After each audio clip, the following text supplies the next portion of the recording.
हाँ तो भैया लोग सबसे ज्यादा शादी नवंबर और दिसंबर में होता। लागता जैसे नु दुल्हा दुल्हन पर 50% के डिस्काउंट चलता।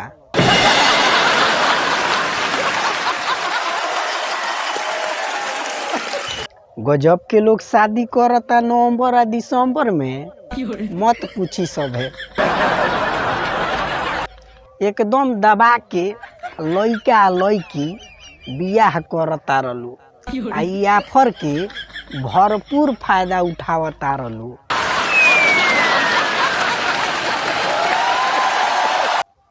ये भैया लोग और का बताई हम, नवंबर में प्यार भइल तले पता चलता कि दिसंबर में उ फरार भइल।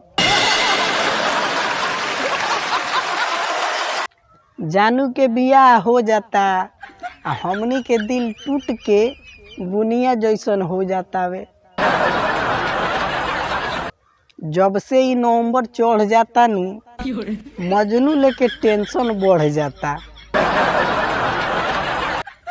इहे नवंबर में ये भाई लोग कितना मजनू लो तो बाढ़ हो जाता रलो।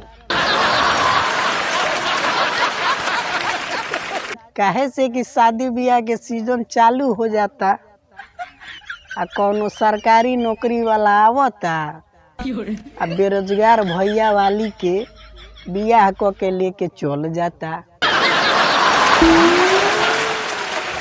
इस शादी ब्याह के युद्ध नवंबर और दिसंबर में बड़ी जोर शोर से चलता।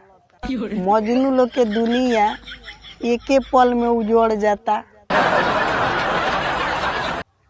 यही से खेसारी भैया कहतानी कि नवंबर में जैबू हमार जान तो दिसंबर ले ई देह ना रही।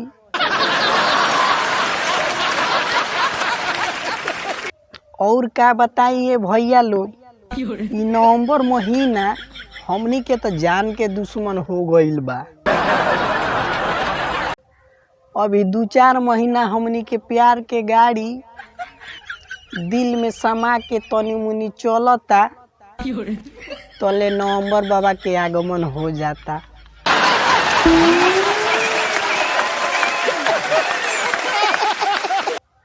और हमनी के दिल के दिवालिया फटाक दे निकल जाता।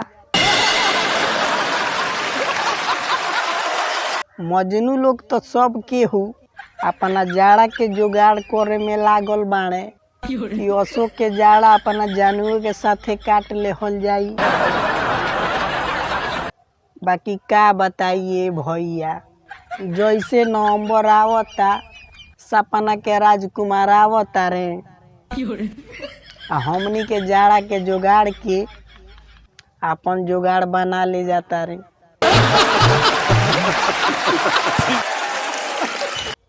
हमनी के जुगाड़ केहू दूसरा केहू के जाड़ा के सहारा बन जाता री।